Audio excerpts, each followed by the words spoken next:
Hey guys, I'm gonna be covering the Thunderbird today. This one's dedicated to my Moogie. Strap in, let's do this. The Thunderbird, what can be said about it? It was really a period of American history of excess, personal comfort. It was a revolution. Graceful lines that complement graceful living. A symbol of success wherever it's seen.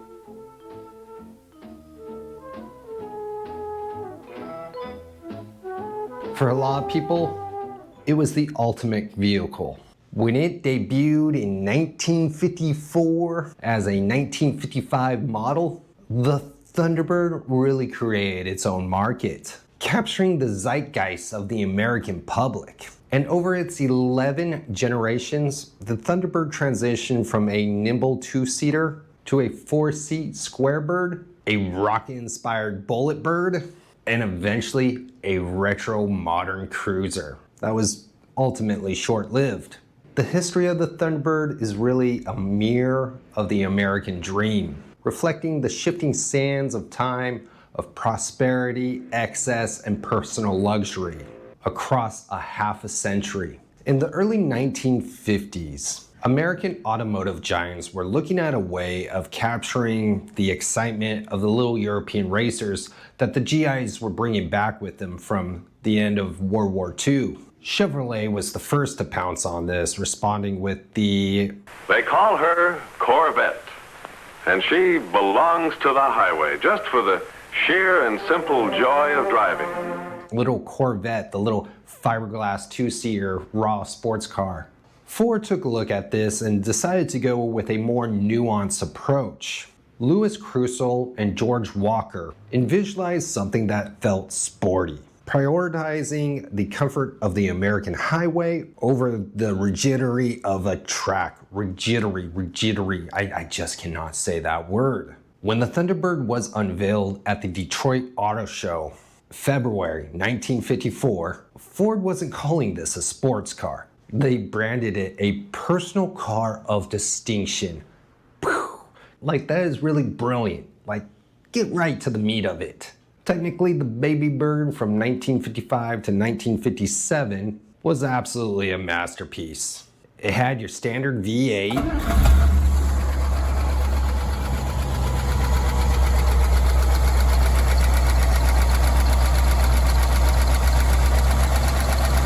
and this was at a time when the Corvette was still struggling with the Blue Flames six-cylinder. Amenities such as a removable fiberglass hardtop, a telescoping steering wheel, and power steering. These were thumbs up for the 50s. And those iconic porthole windows were added in 1956. These refinements helped the Thunderbird outsell the Corvette 23-1, proving that the American public at this time desired status and comfort as much as speed. Nothing's really changed. It was a cultural revolution, a post-war status symbol. Everybody had one of these. Everywhere you went, you saw a Thunderbird. If you were somebody, you had a Thunderbird. Because the Thunderbird arrived right when America was moving into its golden age, its most optimistic era. The interstates were being built and expanding. What is needed is one overall master plan for our roads and highways. In this plan, there will be no intersections. Access will be controlled. It will really unite all of our United States.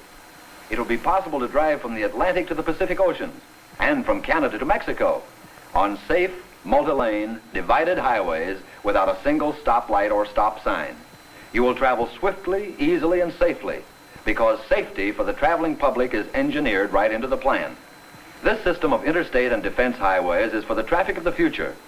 At the rate traffic is increasing, it is absolutely necessary, or our towns and cities will be literally strangled in a few short years. Fuel was extremely cheap and the middle class was really expanding. The T-Bird became the ultimate reward for this new prosperity. This was also the car of the Hollywood elite. Like I said, if you were somebody, you had a Thunderbird. Marilyn Monroe, Frank Sinatra, and the car's impact on the automotive industry was profound. It forced manufacturers to realize that luxury could be personal. It could be a two-door coupe that made the driver feel like a pilot.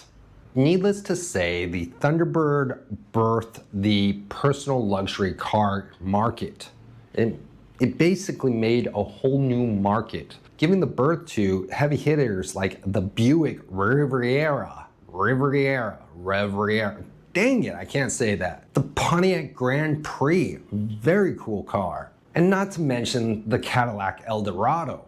And you know, it got revolutioned. It became from a little roadster to a land yacht.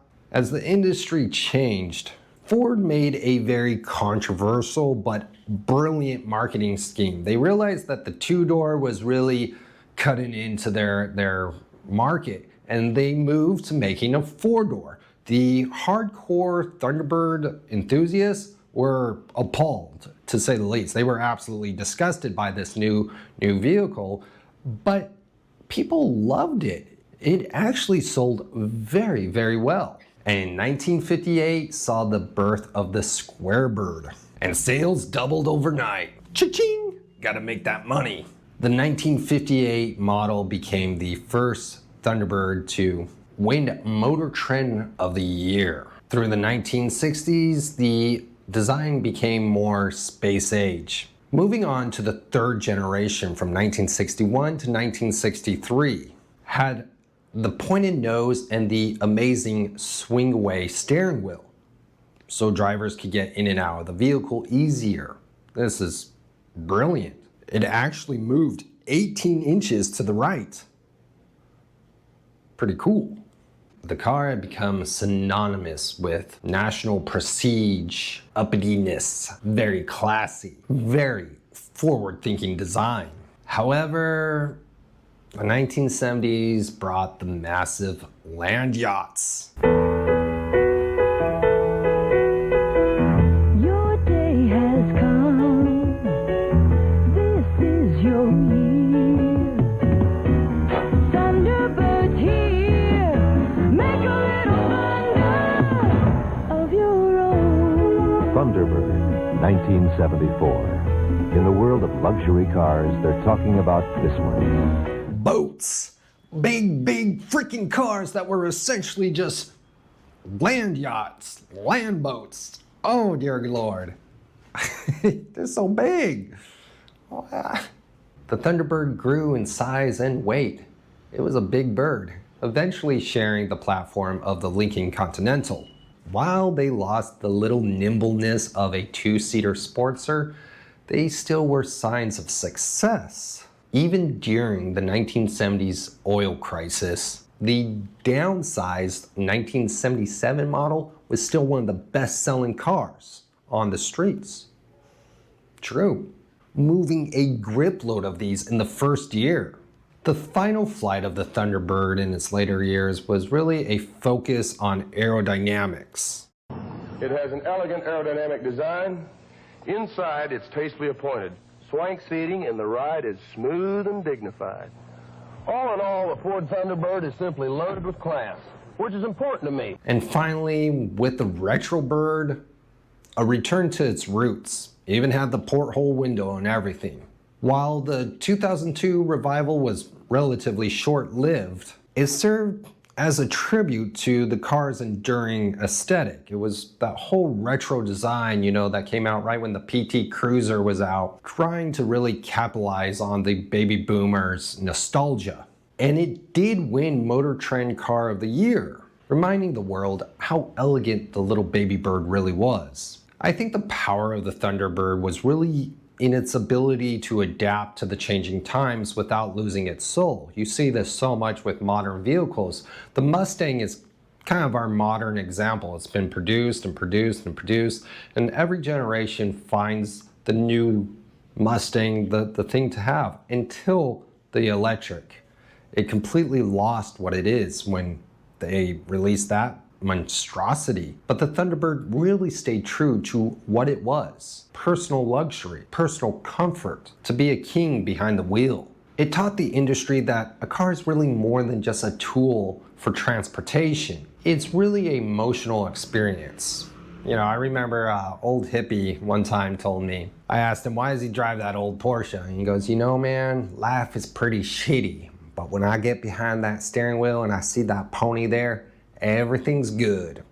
And that's truly the feeling that the Thunderbird gave its drivers. From the chrome boats to the little nimble two doors, the Thunderbird is one of the most collectible vehicles out there. If you see one of any generation, really consider picking it up. Give it some new panels, shine up those hodas, buff up that chrome, take her back out on the road, and feel the pleasure of it. That's really all I got for you guys right now. Moogie, I hope you like this. Please give a thumbs up, subscribe.